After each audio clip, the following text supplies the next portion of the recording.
Et pour approfondir l'analyse en juin duplex, Sarah Badresse Issaoui, vous êtes analyste et chroniqueur. Bonjour. Bonjour. D'abord, un mot sur la participation du roi Mohamed VI à ce sommet des chefs d'État et de gouvernement de la Commission climat et du Fonds bleu du bassin du Congo. C'est une participation qui est au rendez-vous des engagements pris par le Maroc et particulièrement par le roi Mohamed VI. C'est effectivement un sommet de chefs d'État et d'organismes spécialisés qui sera fondateur justement de cette nouvelle approche. Une approche qui fait de l'Afrique non seulement un continent dépendant de ce qui se faisait au niveau de la coopération technique et financière avec les donateurs d'antan. Aujourd'hui, les limites du modèle de développement qui était fait sur la base de l'exploitation du bois et de ressources naturelles a montré depuis longtemps ses limites et il était temps justement de se réunir dans le cadre de cette initiative. Rappelons-le, vous l'avez dit au niveau de l'introduction à ce sujet, en insistant sur le fait que Marrakech, COP22, avait donné corps à cette volonté africaine de co-émerger effectivement et de mettre ensemble tous les moyens pour pouvoir répondre aux grands défis que pose la transition écologique. Et justement, c'est la question qui suit. Ce sommet nous rappelle les défis donc environnementaux de toute la planète et en particulier de l'Afrique. Le Fonds bleu permettra aux États du bassin du Congo de passer d'une économie liée à l'exploitation des forêts à une économie qui s'appuie plutôt sur la gestion des ressources en eau. Quels sont les efforts qui doivent être fournis dans ce sens pour atteindre ces objectifs dans les plus brefs délais? La première chose, je pense, qui a été faite, celle de prendre conscience des grands dangers qu'encourt l'Afrique dans la poursuite du modèle actuel.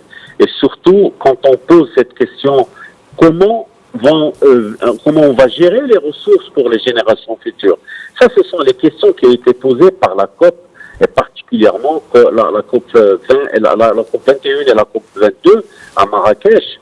Aujourd'hui, on est dans une phase d'implémentation des engagements qui sont pris particulièrement par les pays africains. Rappelons que l'Afrique, en tant que au niveau de l'économie monde, ne participe qu'à 5% dans la propagation des gaz à effet de serre. Et malgré tout, elle prend ses responsabilités. Mais pour faire cela, il a fallu donc cette prise de conscience, ensuite se donner un cap et choisir tout ce qui touche à l'économie verte et à l'économie de l'eau. L'économie de l'eau est un passage obligé qui passe par d'abord une technologie appropriée. Un certain nombre de démonstrations, ça a été fait au Maroc, particulièrement dans la rationalisation de la ressource en eau, et particulièrement cette problématique du fait que, parce que pendant longtemps, on n'avait pas pris conscience du fait que nous sommes sous stress hydrique. L'Afrique, elle l'est aussi. Donc, il y a un travail à faire au niveau des acteurs, mais surtout un travail de sensibilisation et de conscientisation qui doit se faire au niveau des populations africaines et des acteurs au niveau de l'Afrique. L'autre élément important, c'est la mobilisation des fonds.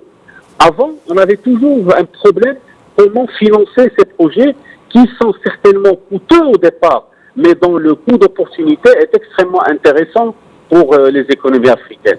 Et on enchaîne avec ce point de financement justement, Adressa Issaoui. Les experts parlent de 100 millions d'euros nécessaires pour la subvention des projets pour préserver les énormes stocks de carbone dans le fleuve du Congo. Est-ce que cette somme pourrait être collectée?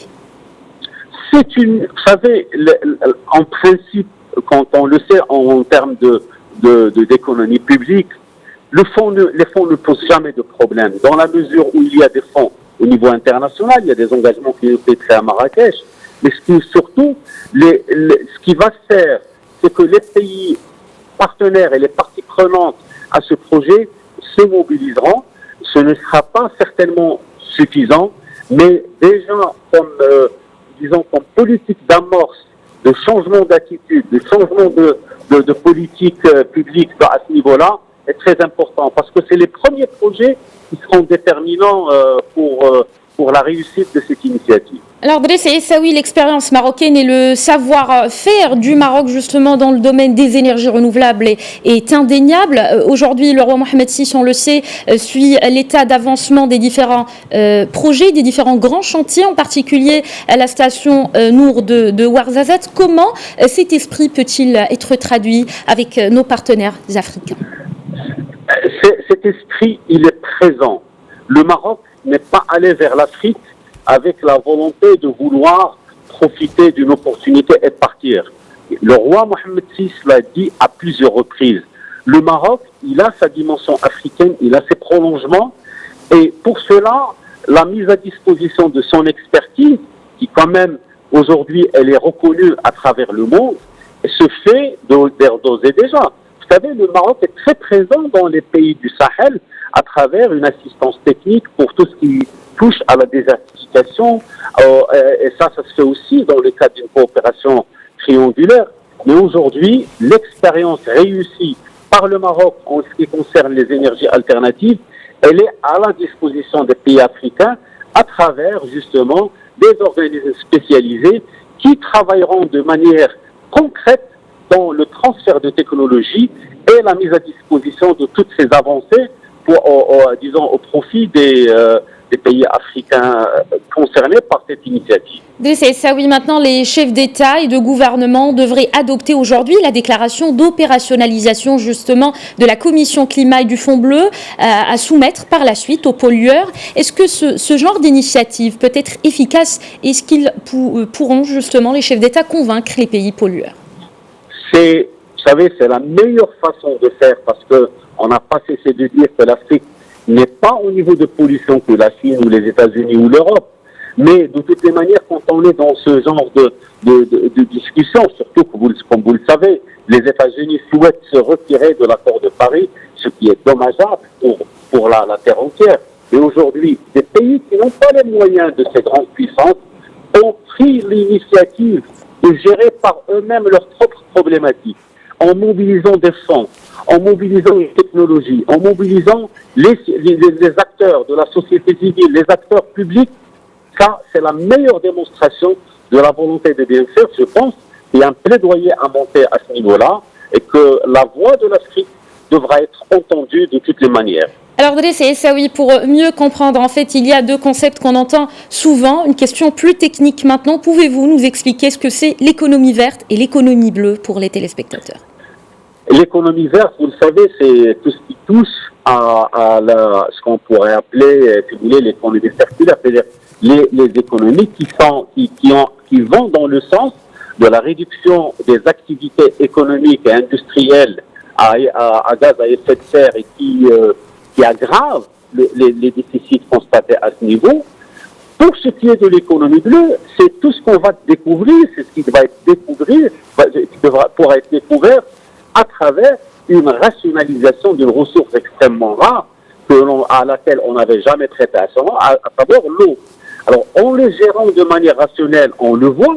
Aujourd'hui, vous savez, toutes les cultures et l'agro-industrie peuvent se développer de manière optimale en travaillant dans cette logique d'économie bleue et d'économie verte, sachant pertinemment que ceux qui considéraient dans les années 70 et avant que investir dans l'environnement avait été un coût, aujourd'hui c'est une opportunité économique réelle et qui pourra permettre aux économies de l'Afrique et d'autres économies de créer de nouvelles opportunités de croissance et de développement. Merci beaucoup Driss Essaoui pour cet éclairage.